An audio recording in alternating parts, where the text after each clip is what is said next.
Today we're looking at how we think about wealth and tackling a book that, well, it's a real phenomenon. Many people call it a wake-up call for getting your finances sorted. Rich Dad, Poor Dad by Robert Kiyosaki. You've asked us to unpack this one. It's definitely intriguing. Our mission today to really pull out the core ideas, the nuggets of wisdom that make it so impactful. And yeah, sometimes pretty controversial too. We're not talking about get-rich-quick stuff here. This is more about understanding how wealthy people seem to think differently. Yeah, and what's so interesting is it's not just a straight-up how-to guide. It's, part memoir, part money manual. It's built around this really powerful personal story, two dads. And it forces you, the reader, to question some basic assumptions. Assumptions about money, about work, about how you actually build lasting wealth. So we'll dig into those contrasting philosophies that shaped him, his pretty revolutionary definitions of assets and liabilities, and that concept of the rat race, which maybe is keeping a lot of us feeling stuck. Okay, let's get into it then. Be prepared. This might make you reconsider quite a bit about money. So the whole book, the entire premise, it really hangs on Kiyosaki having these two very different father figures in his life. First, there's his poor dad. That was his actual biological father. Right, and this poor dad was, by all conventional measures, successful. Highly educated, respected, had a good, stable government job, followed that classic blueprint, study hard, get good grades, find security. But despite all that hard work in the education, the story goes he died broke, or at least financially struggling. His advice was always the conventional stuff: study hard, get a good job, save your money. He really taught fear of risk. Okay, so that's one side. Then you have the rich dad, who was his best friend's father. And he was apparently a high school dropout, but ended up building a pretty significant business empire. Yeah, quite the contrast. This rich dad owned businesses, invested quite smartly, it seems.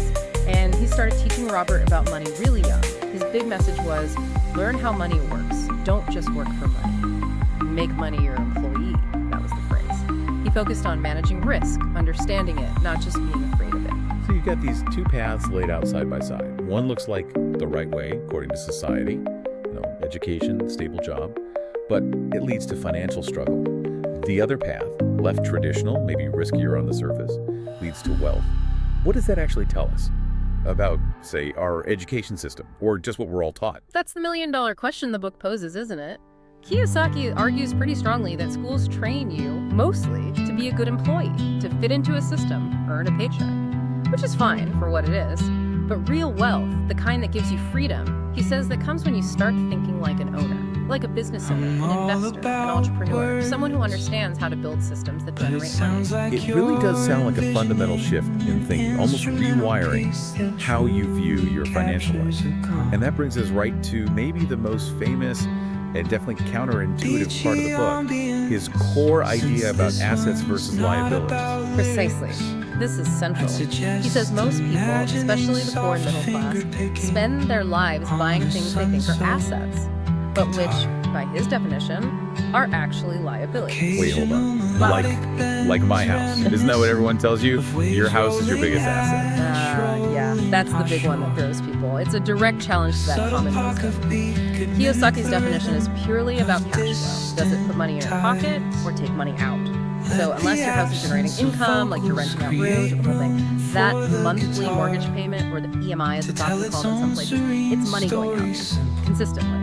So in the Rich Dad, Poor Dad framework, it functions as a liability, costing money each month. Same goes for car loans, credit card debt used for consumables, expensive gadgets and finance. Okay, I see the logic there, even if it stings a bit. So if my house and car might be liabilities, what actually counts as a real asset then, according to Rich Dad? Good question. An asset, in his view, is anything that reliably puts money into your pocket, preferably without you having to actively work for it all the time. So things like rental properties that generate positive cash flow, stocks that pay dividends, bonds that pay interest, a business that you own but don't necessarily have to run day to day, even intellectual property like royalties from a book or a patent. The key difference is assets feed you, liabilities feed you. That's the simple way he puts it. And the Rich Dad philosophy is basically buy assets first, build up that income stream, then let those assets pay for your luxuries like the bigger house or the fancier car, not the other way around. Right, so it flips the script. Don't work, save, buy nice things, hope for the best. Instead, work, buy things that make money, then buy nice things. This whole asset liability distinction, it leads straight into another really key concept, the rat race. Exactly, the direct one. If you think about the bigger picture,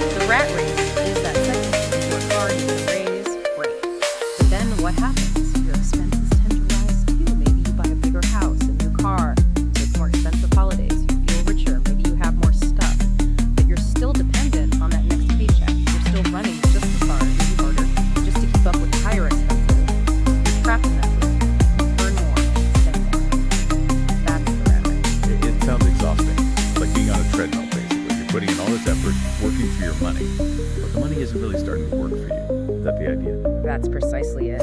And the book really pushes you to ask yourself that hard question. Are you actively building wealth, building assets that will eventually support you? Or are you just surviving? Maybe comfortably surviving, but still just getting by paycheck to paycheck, essentially. It highlights what he sees as a failure in our education. What? We learn how to earn money, how to be good employees, but very few learn how to make money work effectively for them, how to actually build those asset columns. Okay, so let's bring this down to earth a bit. For someone listening, someone thinking, okay, this makes some sense. What does this mean practically? If you take these lessons seriously, what sort of shifts might you actually start making in your life? It often starts with a mindset shift, really. Moving from what you might call consumer mode, just earning and spending, to something more like creator mode or investor mode, thinking about how to build things that generate income. Practically. It means first, you probably need to actually track your cash flow, like really know where your money is going. Then, yeah, probably cutting back on unnecessary expenses, those hidden liabilities, and crucially, actively learning about investing. Whatever form that takes: stocks, real estate, starting a small side business, exploring ways to generate passive income streams, even small ones to start. It's about consciously deciding to make your money become an employee working for you, rather than you just being an employee working for money forever. It sounds less like typical budget advice, cut out the lattes, and more like, well, like you said, a quiet revolution. A personal revolution against just living for the next paycheck, prioritizing building that asset column for future freedom. Okay.